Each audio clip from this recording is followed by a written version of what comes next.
우리가 감사주일로 주 앞에 예배를 특별히 드리는데, 사실 이 그림의 들녘의 그 황금벌판, 이건 사실 지난 지 꽤 되죠, 우리한테는. 그래서 날짜가 추수감사절의 기온에 따라서 이렇게 적용하다 보니까 항상 때 늦은 때에 추수감사절을 하게 됩니다. 더군다나 이제 이게 도시교회, 우리 교회는 농사 짓는 분들이 그렇게 많지 않죠. 그래서 추수감사의 의미가 우리에겐 조금 거리가 있을 수 있죠. 그러나 이제 1년에 한 번씩 하나님 앞에 특별히 감사주일로 하나님 우리 삶을 인도하신 것에 감사하면서 감사주일로 예배드린 것은 또 좋은 일이다, 또 이렇게 생각합니다. 돌이켜보건대 금년 한 해 동안 여러분이 받았던 감사 제목들 꼽아보면 많은 것들이 나올 수 있겠죠. 이 모양 저 모양 감사를 많이 하실 수 있겠습니다. 가족들, 자녀들을, 배우자를 생각하면서도 감사가 있겠고, 생업을 통해서도 또한 감사가 있겠고, 또 몸이 아팠으나 또 나음 받고 견딜만 하게 해주신 것도 감사하겠고, 또 교회를 볼 때도 감사가 있겠고, 여러 가지 이제 감사가 있겠지요. 사람이 이제 감사드리는 것은 어려워하는 사람은 없습니다. 좋은 일이 있을 때 감사하는 것은, 그건 누구도 합니까? 하나님 알지 못하는 사람들도 그렇게 감사를 하거든요. 그러니까 여러분 그 주변에 믿지 않는 사람들하고 얘기를 나눌 때도 보면은, 아유 난 너무 감사해요. 왜 그래요? 그랬더니 아유 우리 아이가, 또 우리 남편이, 또 이렇게 등등 얘기하는 거 보니까 다들 자기가 바라는 것들을 누리면 뭐 한다고 그럽니까? 감사하다. 누구한테 감사하는지는 불분명하죠. 그냥 허공에 내더라도 사람들이 다 그런 마음은 같습니다. 따라서 이때쯤이 돼서 우리가 하나님께 감사합시다 할 때, 예수 믿는 사람들도, 좋은 일이 많은 사람들은 감사한다는데 어려움이 안 느낄 거예요. 근데 예수 믿는 사람에게서 하나님이 성경을 통해서 감사하라 할 때는 그 상황, 누구라도 자연적 성정에 따라서 감사할 만한 그 일을 놓고 감사하라, 이렇게 말씀하신 것이 아닙니다. 그것을 넘어서는 다른 부분이 있지요. 예컨대 어떤 분들은 이 감사주일만 되면 힘들 뿐이 있을 수 있어요. 늘 마음에 어려움이 좀 있거든요. 특별히 근래 어려움을 더 많이 겪었다. 그런데 내가 하나님 앞에 어떻게 감사한다는 말이냐.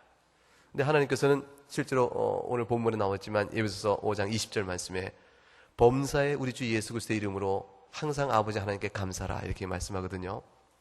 그런데 이 말씀이 얼마나 무거운 말씀인가, 정말 잘 새겨질 말씀인가 한번 생각해 보세요. 성도가 하나님께 감사하는 것은 마땅한 일이죠. 성도가 하나님께 감사하는 것은 마땅한 일입니다. 그런데 그 감사를 범사에 하라, 항상 하라, 이렇게 말씀하셨습니다. 이 범사에 하라, 항상 하라는 말은 감사를 드려야 될 이유를 찾는 일과, 또 감사를 드릴 만한 때다 아니다를 판단하는 것이 우리에게 있지 않다는 걸 의미합니다. 우리가 생각할 때 감사 드릴 만한 일이다, 이거는 불평할 만한 일이다, 이거는 원망할 만한 일이요, 이거는 또 뭐 이렇게 기뻐할 만한 일이다, 우리 나름대로 우리에게 나타나는 일들에 대해서 우리는 성격을 부여합니다. 누가 부여하죠? 우리가 임의대로. 내가 바라는 것, 좋은 것, 이건 감사할 일, 이거는 내가 싫은 것, 이거 왜 나한테 일이 왜 생겼어? 이렇게 하면서 내가 불평할 일, 짜증낼 일, 이렇게 우리가 어떤 일 자체에 성격을 부여하고, 그거에 따라서 우리는 감사도 하고, 그거에 따라서 뭡니까? 불평도 합니다. 누구에게도? 하나님께도.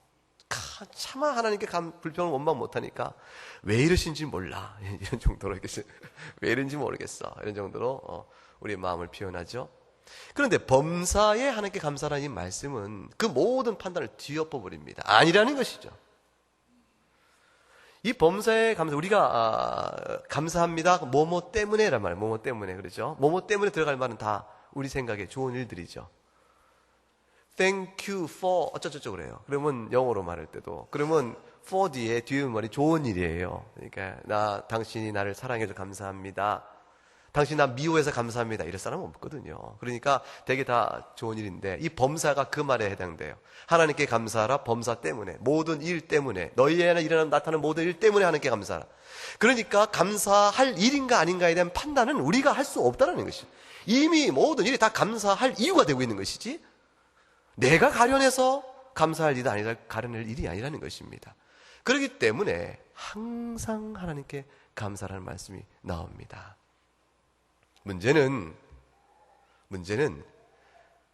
이게 감사할 만한 일인가, 내게 경험되고 있는 이 일이 감사될 만한 일인가라에 대한 판단에 있어서 우리의 이해가 잘 되지 않을 수 있고 내 감정이 받지 못할 일이 있을 수 있기 때문에 이 말씀이 어렵죠.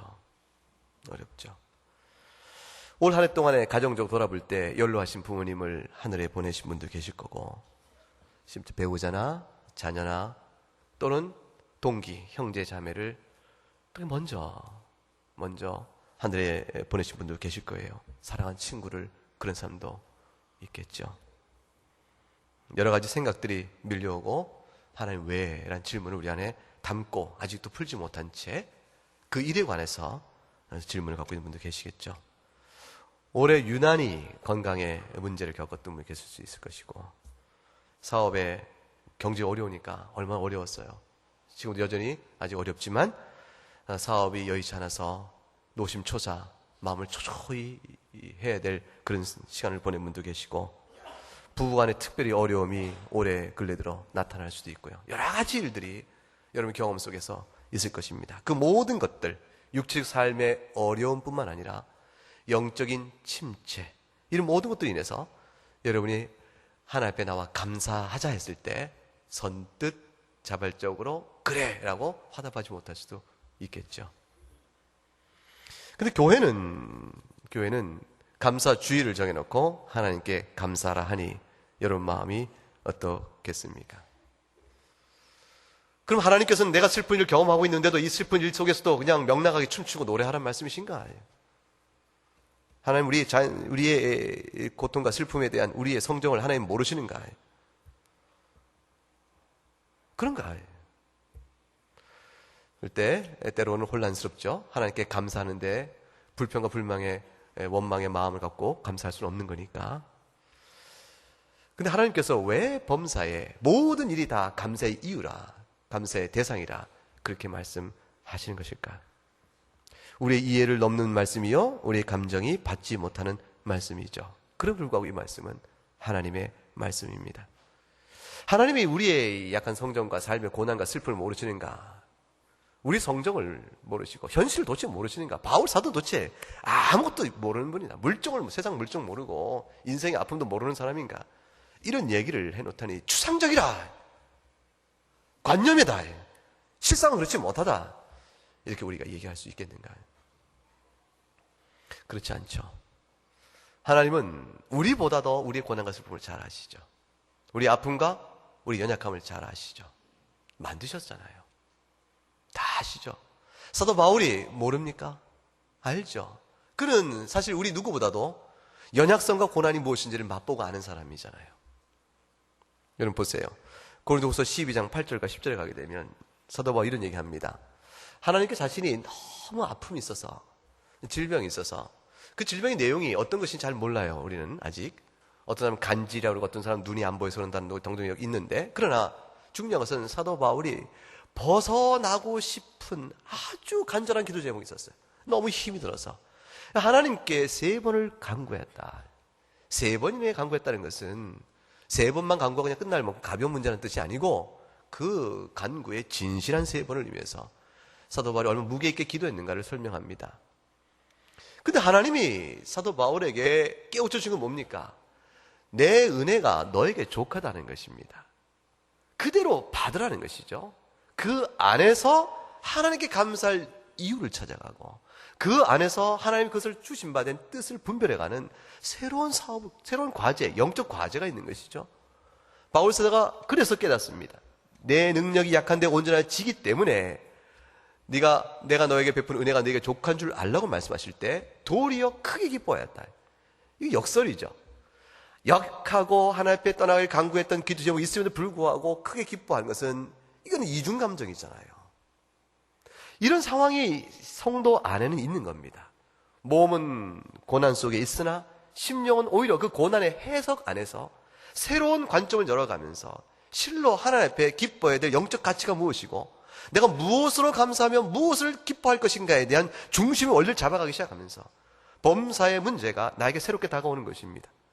사도 바울에게는 그것이 그리스도의 능력이었습니다. 내가 연약함으로 그리스도 능력이 내게 나타났다. 10절에 가게 되면 자신이 받은 환난들을 얘기하죠. 그리스도를 위하여 받은 것이 무엇인가? 약한 것이요, 능력이요, 궁핍이요, 박해와 곤고입니다. 이 모든 일은 우리를 고통스럽고 어렵게 만들고 눌리게 만들어야 될 터인데 심정적 반응은 기뻐한다고 말합니다. 역설이죠. 역설입니다. 기독교인은 기뻐합니다. 인생이 항상 명랑하고 인생이 오락실에서 오락을 즐기는 것처럼 그렇게 무슨 즐거움으로 가득 차 있어 항상 기뻐하는 것이 아니고, 성도는 살아가면서 하나님 앞에 기뻐할 하나님의 관점을 보기 때문에 기뻐합니다. 사도 바울이 기뻐한다고 말했을 때 참 특별하죠. 능력과 궁핍과 박해와 공고인데 왜 기뻐할까요? 그 약한 상황, 그 어려운 상황에 오히려 나타남이 있는데 강함이라는 겁니다. 강함이 나타납니다. 전혀 다른 해석을 열어놓고 있습니다. 바울이 당한 능력, 궁핍, 박해, 공고는 좀 더 구체적으로 말하면 상당한 겁니다. 여러분, 그 앞장 한 장 넘어가면 고린도후서 11장에서 사도 바울이 자신이 당한 것들을 이렇게 나열합니다. 23절에 수고를 넘치도록 하고 근데 옥에 갇히고 매도 수없이 맞고 여러 번 죽을 고비를 넘겼고 40대를 때리면 죽어버릴까봐 죽도록 때려놓고 한 대를 감한 39대만 때려서 죽으면 네 책임이지 우리가 너를 죽인 게 아니다. 하나님 앞에 변명하는 유대인들. 죽으라고 때리는 거죠. 그를 5번이나 맞고 그런 다음에 3번으로 태장을 맞고 돌로 맞고 파선하고 주의 복음을 전하는 길 속에서 일주일을 깊은 바다에서 내가 살 것인가 그런 상황을 지내고 여행길 속에서 강의 위험과 항도의 위험 물건이거냐 동족이나 이방이냐 그 누구도 몸을 의탁할 길이 없었고 시내 위험, 강의 위험뿐 아니라 바다 위험과 심지어는 믿는 자 가운데서 나를 배반한 자가 있어서 위험을 당하였다. 사도 바울의 선교 여행지를 쭉 가보면요 얼마나 외롭고 광야의 길인가를 금방 알 수 있습니다. 교통편이 없죠. 걸어서 그 광야길을 걸어 다니며 터키 그 땅, 소아시아, 그리스 땅 다 거기를 다 전파로 다닐 때 내가 얻은 것이 무엇인가? 헐벗고 굶고 춥고 그리하였다. 근데 이 모든 일 속에서 바울이 깨닫는 게 있죠. 여러분, 이것은 사실 사명에 불탄 사람이니까 그 사명을 위해서 이런 정도의 고난 다 감당했을 것이라 이렇게 생각할 수 있지만 사실 우리가 이걸 조금 약해 보자고요. 바울이 받은 사명보다 훨씬 줄여서 교회의 봉사에 조그만 일 하나 생각해 볼까요? 그런데 우리가 이 큰 사명 받은 바울이 이와 같은 고난 받는 것은 사명가의 충성 때문에 감당할 수 있을 걸 생각한다면 훨씬 줄여서 교회의 작은 헌신, 주의 말씀에 순종하는 작은 헌신, 그 헌신에서 우리가 그럼 불평, 약간의 고난이 있을 때, 어려움이 있을 때 우리가 불평 안 해야 마땅하죠? 근데 우리가 그러지 않지 않습니까? 우리에게 약간의 주를 향한 헌신이 힘들고 어려워지면 왜? 라는 질문을 하는 것 마찬가지로 바울사도도 큰 어려움이었습니다. 근데 바울사도가 이걸 이겨냅니다. 감사합니다. 어떻게 했어요?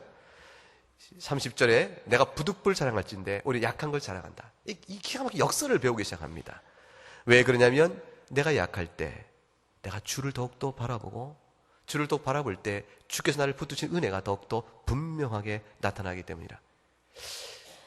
전혀 다른 관점에서 감사 이유를 찾죠. 한번 생각해 보십시다. 우리가 많은 것을 갖고 내가 원하는 것을 누릴 때 저절로 누가 뭐라고 안 해도 하나님 앞에 막 감사의 마음이 나올 때 여러분 무엇을 감사합니까?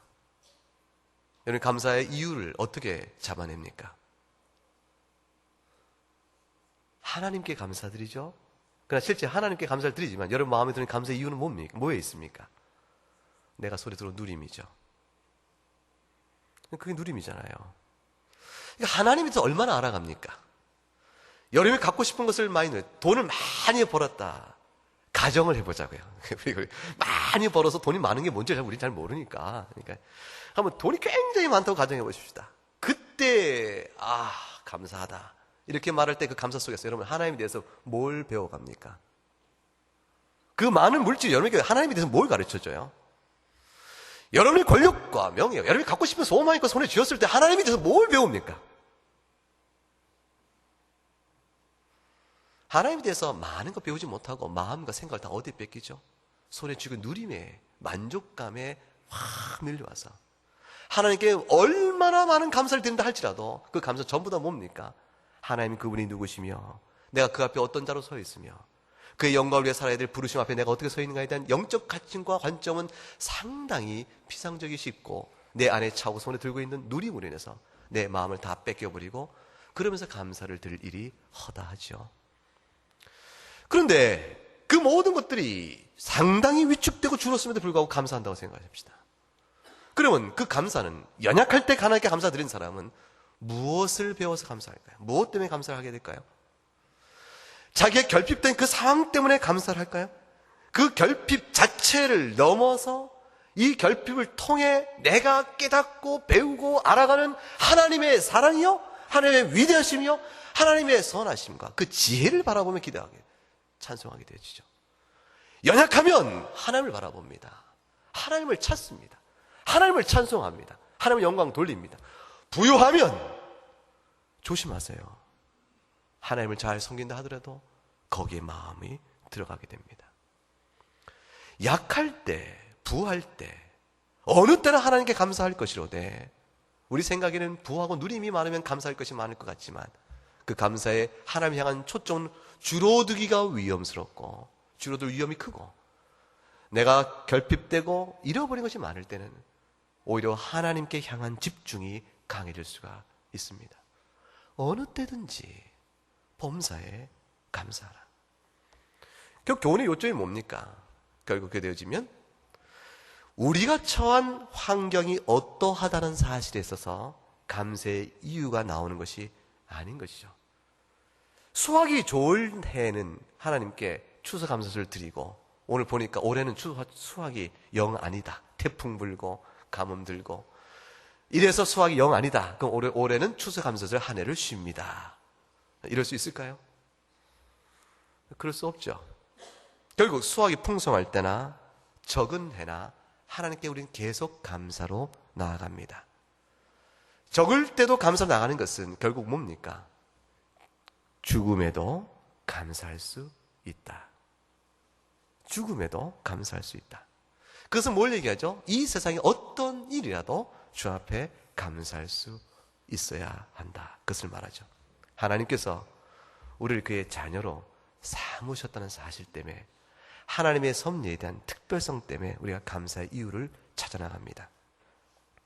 이사야 43장 21절에 보면 하나님께서 우리를 불러 하나님 자녀 삼으시고 내가 너희를 나의 자녀로 삼은 것은 내 백성 삼은 것은 나를 위하여 너희를 그렇게 만들었으니 그 까닭이 뭡니까?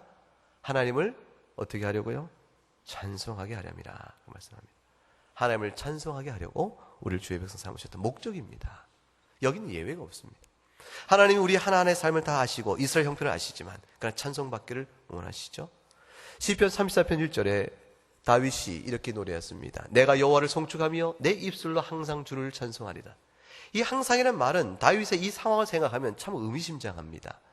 다윗이 사울에게 쫓기잖아요. 생명 위협을 받고 쫓기다 유대 광야를 헤매다가 결국은 몸을 피하려고 어디까지 갑니까?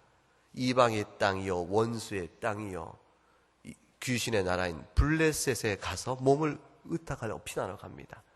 그러다가 거기서 이 자가 누굽니까? 사울은 천천히요, 다윗은 만만한 바로 이 자니 이 자를 받아들이면 되겠나? 이런 얘기가 돼서 결국 그를 내쫓게 되죠. 자기가 목숨의 위협을 느끼고 침을 질질 흘리며 미친 광야를 하다가 생명을 부지하고 다시 나오게 됩니다. 다윗의 마음에 이 찬송이 어떻게 나올까요? 다윗의 입장은 원망과 불평과 사실 한없는 하나님에 대한 할 말이 많은 사람이죠. 하나님, 제가 골리앗을 향하여 목숨 걸고 싸웠고 내가 사울에게 충성되었고 이스라엘에 충성되었으며 수많은 전쟁을 승리를 얻었고 내가 주를 위하여 충성되었건만 지금 나는 하나님의 언약의 땅이요 가나안 땅에서 하나님께 예배 성소를 향하여 예배 드리지 못한 자가 되어서 내가 내 생명을 구하려 이렇게 쫓김을 받게 되었으니 하나님, 제가 주 앞에서 무엇을 더합니까? 이럴 수 있죠. 그런데 여호와를 송축하며 내 입술로 항상 주를 찬송할 것이라고 말합니다. 어떻게 그럴 수가 있겠는가? 어떻게 그럴 수가 있겠는가? 사실 이 일은 성경에 나온 인물들만 그런 것이 아니고 교회사 보면 이렇게 살아간 사람들이 많습니다. 우리 가운데도 이미 있는 것이죠. 악마의 시련을 또는 악마의 시험을 통과하는 하나님의 사람이란, 여러분 뭐 예화를 아마 이거 들었을지 모르겠어요. 파월 게르하르트라는 사람이란 사람이 얘기가 있더라고요. 근데 그분이 그랬대요. 제가 직접 아는 분은 아니고 어디서 인용된 걸 봤어요. 그런데 인생이 참 기구한 사람입니다. 자기가 자랄 성장기에 유럽 지역에 패스트가 퍼지고 전쟁이 돼서 그 30년 전쟁이라는 것인데, 캐톨릭과 개신교가 서로 세력을 다툼하던 때죠. 그래서 그 길을 통해서 정치적인 야욕이 있는 사람은 종교를 빙자해 싸움을 걸고, 또 종교적인 또 영역 확보에 위해서 또 충동을 받으니까 또 싸우고, 그래서 그 싸움이 치열하게 독일 땅 중심으로 확 전개돼서 벌어진 그 일이 있죠. 부모를 잃어버립니다. 11세에 고아가 됩니다. 그리고 얼마나 어려운 삶을 살았겠어요? 겨우겨우 유랑생활처럼 살다가 나중에 비튼베르크 대학에 신학부를 들어가서 졸업을 하게 됐답니다. 졸업하고 나면 신학부를 졸업했으니까 목양할 교회가 있어야 할 텐데 교회를 못 찾죠. 그래서 가정교사 하다가 여기저기 다니다가 44살 때 비로소 교회를 하나 맡았는데, 목양을 하는데 그 교회의 지역, 속해 있는 지역의 영주하고 종교적 이해가 서로 달라가지고 결국 내어 쫓김을 당하고, 결국 그 과정 속에서 변변치 않게 삶을 살아간 사람의 이야기입니다. 근데 이 사람이 참 슬픔을 많이 당해요. 어릴 때는 부모를 잃죠. 결혼했는데 아내를 잃죠. 자녀 6을 뒀는데 5을 하나씩 잃어버립니다.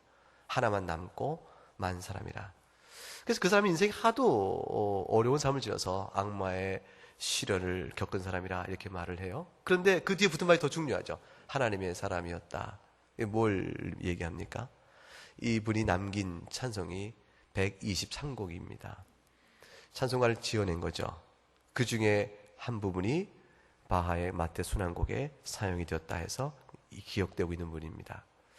여러분, 우리가 알고 있는 찬송가들의 대체로 많은 곡들은요, 왕궁에서 편안한 가운데 나온 것들이 아니고 대부분의 찬송은 다 고난 가운데 나옵니다.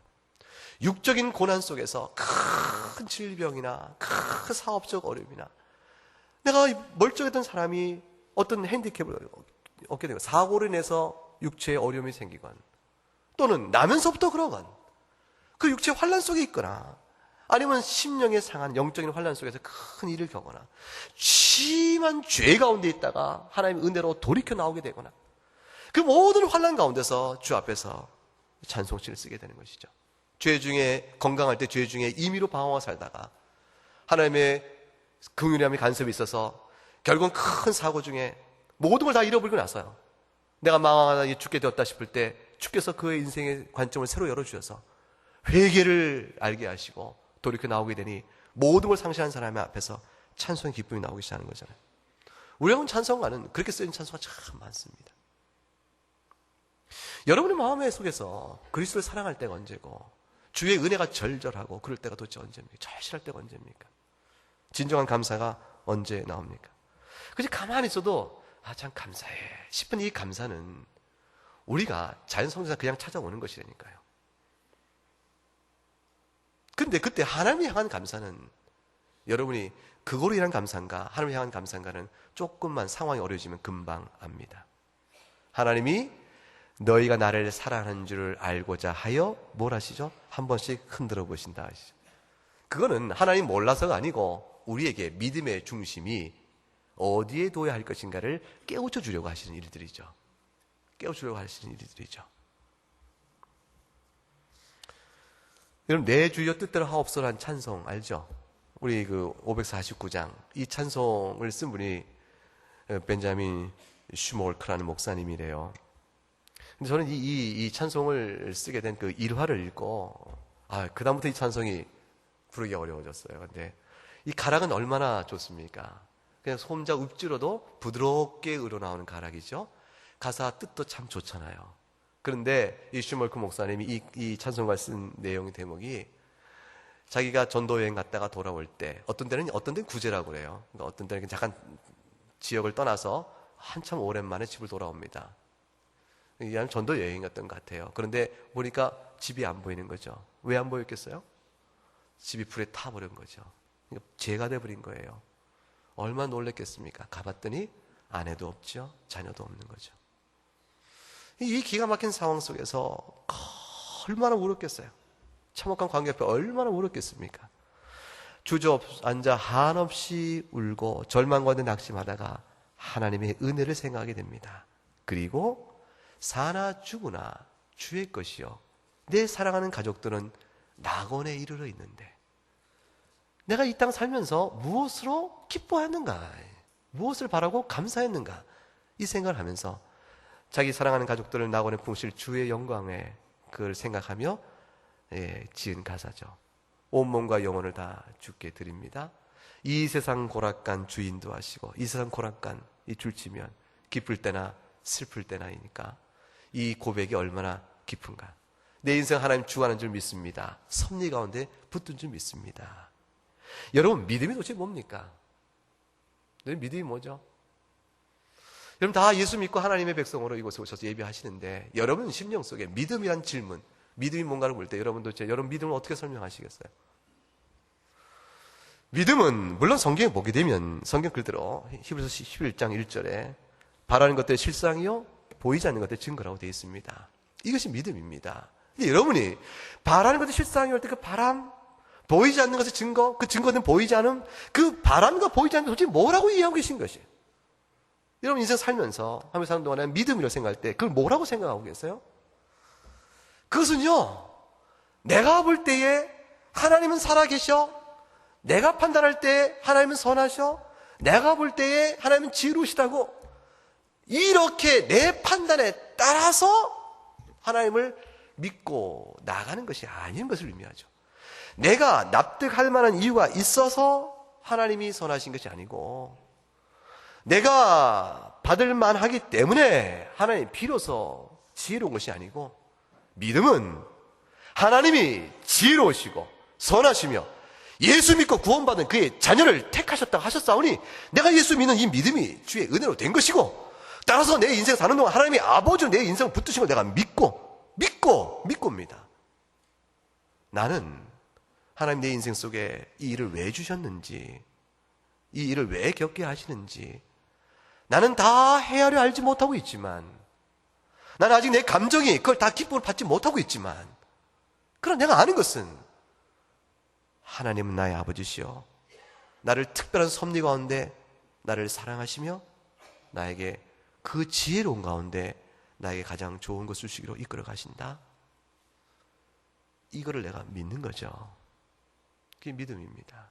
그 믿음의 고백 때문에 하나님의 교훈을 기뻐하며 그 앞에서 사는 거죠. 우리가 하나님 앞에 감사를 못 드리는 까닭이 도대체 뭡니까? 혼란스럽고 의심과 저항이 있어 생겨서 그런데 일종의 퍼즐과 같아요. 그림 조각 맞추는 퍼즐 알죠? 애들에게 선물 사주지 않습니까? 한 조각 잡았습니다. 이게 도대체 뭔지 어떻게 합니까? 잘 모르겠다. 그냥 여기 놔보자. 잘 이해가 안 가는 거죠. 또 한 조각 들어봤는데 앞에 집은 거 맞춰보니까 잘 짝이 안 맞습니다. 그럼 어떡합니까? 잘 모르는 거 그냥 놔두는 거죠. 그리고 또 하나 집어보는 거죠. 또 맞춰보면 잘 안 됩니다. 이렇게 몇 번 하면서 맞춰가죠. 그러다가 부분이 전체 그림 가운데 일부가 조금 맞춰지면 야 이거구나 알게 되죠. 여러분 지금까지 살아온 인생의 경험을 뒤로 돌려보세요. 기억을 되돌아보세요. 하나님께서 왜 그렇게 하시는지 몰랐던 일, 전부는 아직 모르지만 지금은 부분으로는 조금 알 것 같은 고백, 그렇게 맞춰가는 겁니다. 근데 그 그림이 다 완성되면 어떤 그림이에요? 너무 아름다운 그림이 나오게, 너무 아름다운 그림이 우리 앞에 펼쳐지게 됩니다. 하나님께 감사하십시오. 범사에 감사하시고 항상 감사하셔야 합니다. 그게 믿음입니다. 그게 바로 믿음입니다. 여러분 이제 이 추수감사절의 유래가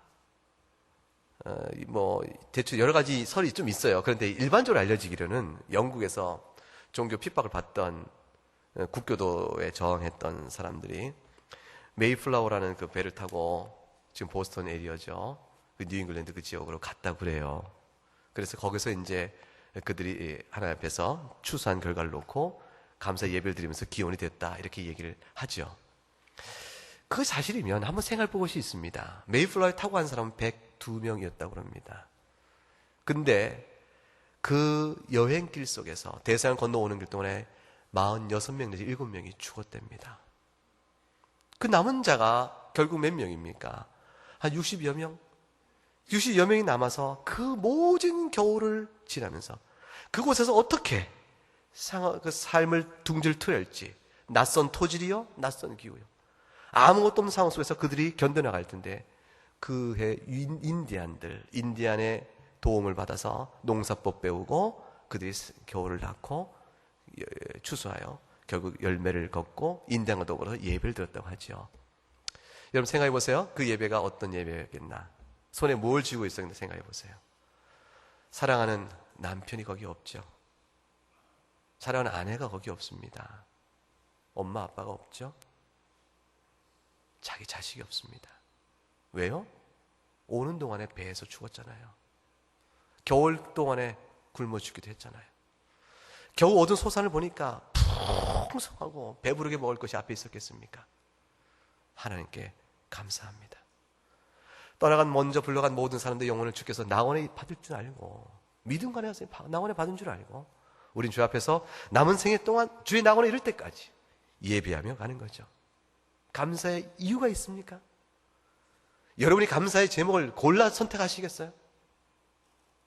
하나님 앞에 감사로 나가는 겁니다. 오늘 본문에 두 부류의 사람이 있습니다.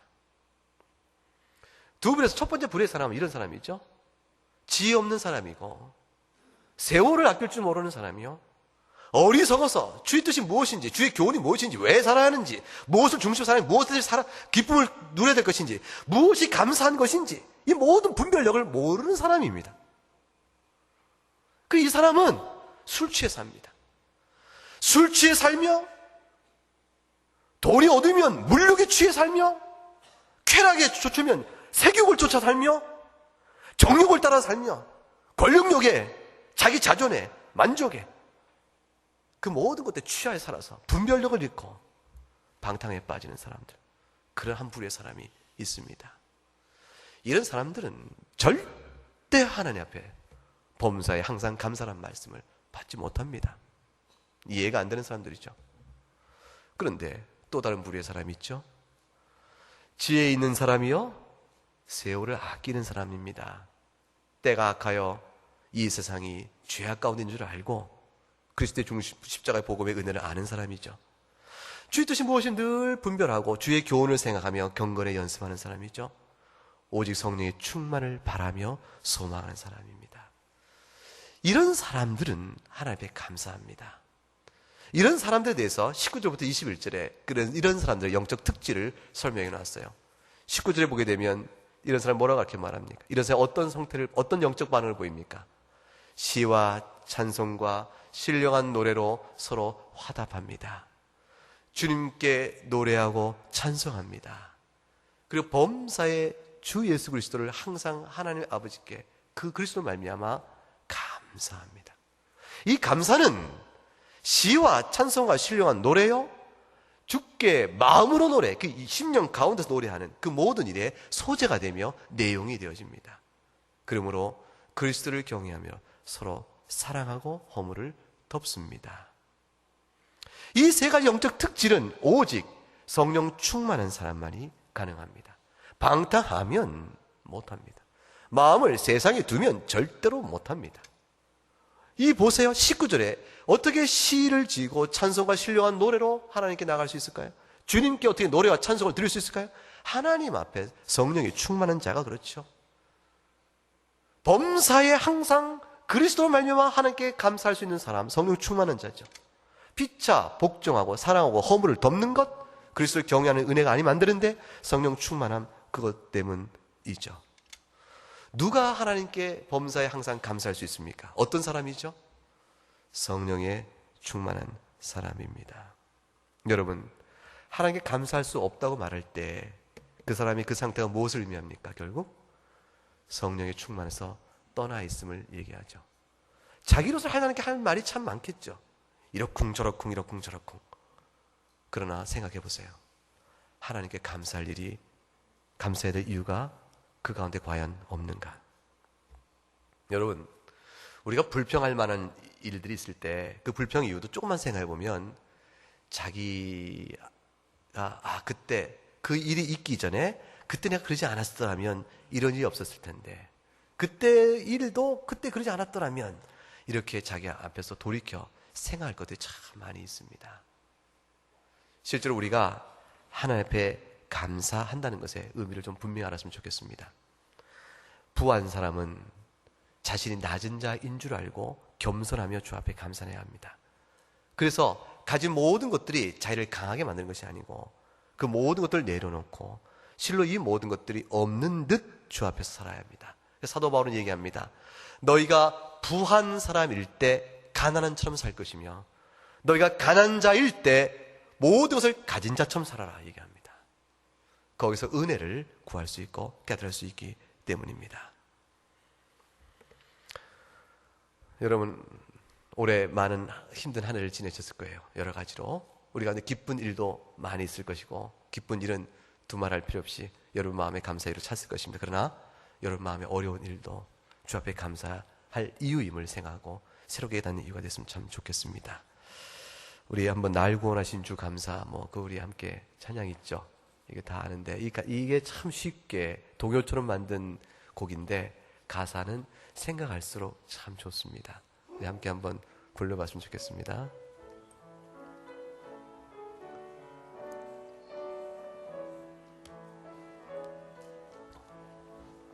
날 구원하신 주 감사, 모든 것 주심 감사, 지난 추억이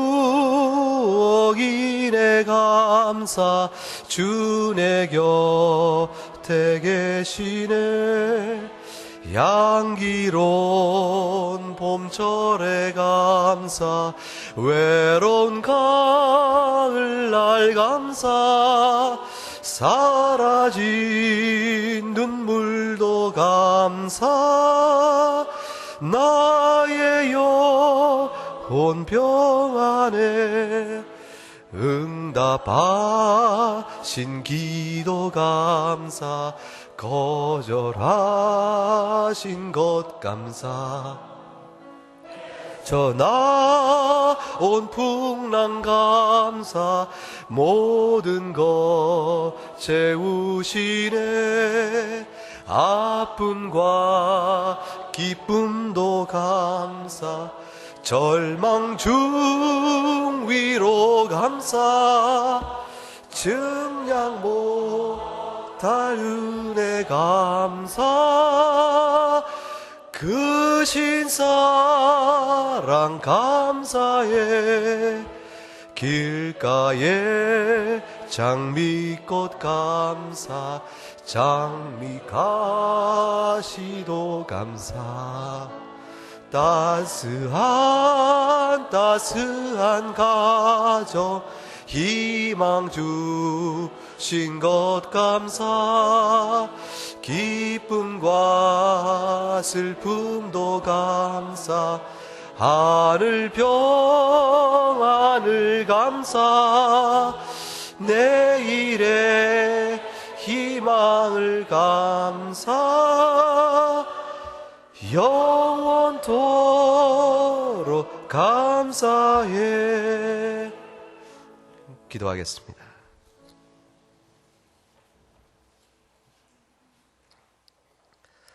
살아계신 하나님 아버지 감사합니다. 믿음 없는 저희들에게 하나님이 살아계심을 보이시고 우리를 주의 자녀로 삼으시는 특별한 섭리 가운데서 우리에게 지극히 선한 것을 주기를 기뻐하시는 아버지인 줄 믿도록 하심을 감사합니다.